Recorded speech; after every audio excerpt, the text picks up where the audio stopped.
দেশের বাড়ি ভোলা, ভোলা কমরদ্দি। বিয়ে হয়েছে 6 বছর হয়ে গেছে। 3 বছর সংসার করার পরে পোলাটা কনসেপ্ট হয়েছে কেন, অনেক অত্যাচার করছে।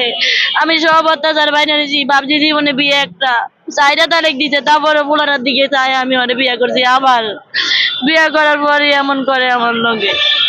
আপনার গ্রামের বাড়ি কোথায়? আমার গ্রামের বাড়ি ভোলা। স্বামী আর আপনার বাড়ি একই জায়গায়? যে স্বামীর বাড়ি আমাকে বাড়ি থেকে একটু দূরে কমরদ্দি। আমার স্বামী ডাওয়ার মিস্ত্রি কাজ করে, আর কি কি করে জানি না, নেশামানি করে। 1.5 বছর পর আমার কাছে আইছে, আয়া বলে যে বিয়া করছে, জানি বিয়ে করছে, না করলে একটা মাইয়া লয়ে টিকটক করতো, এরপরে ইয়া করতো। 1.5 বছর পর না আমার কাছে আইসা নামো করে এমন করে জ্বালায়, আবার টাকা পয়সা সব চুরি করে লয়ে যায়। আমার শ্বশুর হুমকি দেয়, কই এরা বলে মামলা দিব, এরা এরম করে। আমার বাপ মা বয়স্ক মানুষ, আমার ভাই একটা প্যারালাইসিস, হাতে একটা লড়াইতে পারে না। আমার মা আডুর সমস্যা, ওরা 3-4 বার করে ওয়ারেন্ট নিচা মামলা দিয়ে ওয়ারেন্ট করে আমার বাপ বাইরে ধরে ধরে জেল লইয়া যায়। ওগো ওর বই না আছে না, আমার ভাইয়ের বউ, আমার বাইরে ধরো কোনো সমস্যা নাই, কিন্তু আমার বাপ মারে উল্লুক করে ধরে। আমার ভাই বউ লিয়া ঢাকা থাকে, আমার বাপ মার কাছে যায় না। আমার বাপ মা বয়স্ক মানুষ, আমার বাপ মা আমার ওর ফেরত থাকতে আমার বাপ মায়ে কিস্তি উঠিয়া স্বীকার করেছে। আমার বাপ মা না থাকলে আমি মরে যেতাম। ওরা আমার পেট পাশা লাথি মাইরা বেলাত করছে। এই বেলাত লয়ে আমি ঢাকা 2 মাস হাসপাতাল ভর্তি থাইকা আমার এই বাচ্চারা জন্ম হয়েছে। আমার মা কিস্তি তোর টাকা উঠে এই বাচ্চারা জন্ম দিছে।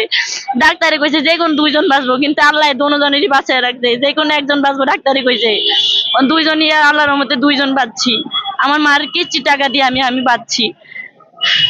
আপনার স্বামীর নামে পুলিশের কাছে কোনো অভিযোগ নেই? এদিকে যে আমি পুলিশের কাছে অভিযোগ দিয়েছি, সব টাকা পয়সা তো এরা কইছে মামলা করতো, পরে যাইলে তো উকিল মরির অনেক টাকা খুঁজবো, তো কেমনে আমি মামলা দিব? আমার কাছে তো টাকা নেই, সব টাকা লয়ে গেছে। আপনাকে অসুস্থ করে নাই যে যখন অভিযোগ দিচ্ছেন?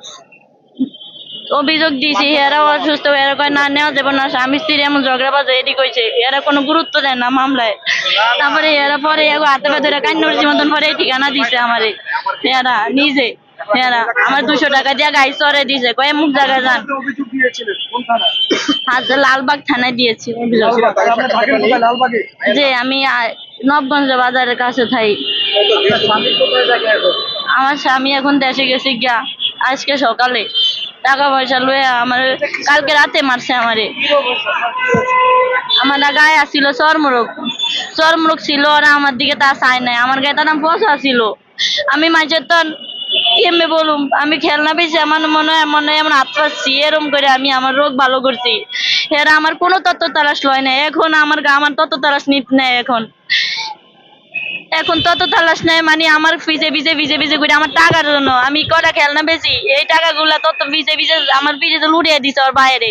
ওর ভাই আমার ভিজে ঘুরে আমার টাকাগুলা চুরি করে আমার মায়েরা 2টা আসু কত জায়গা আইয়ে বালা কথা কয়, 2 দিন থায়ে ভালো কথা কয়, 2 দিন বাসায়, মানে আমি তো বাচ্চাদের মধ্যে থাই, ওরা বাসা জায়গা দেই।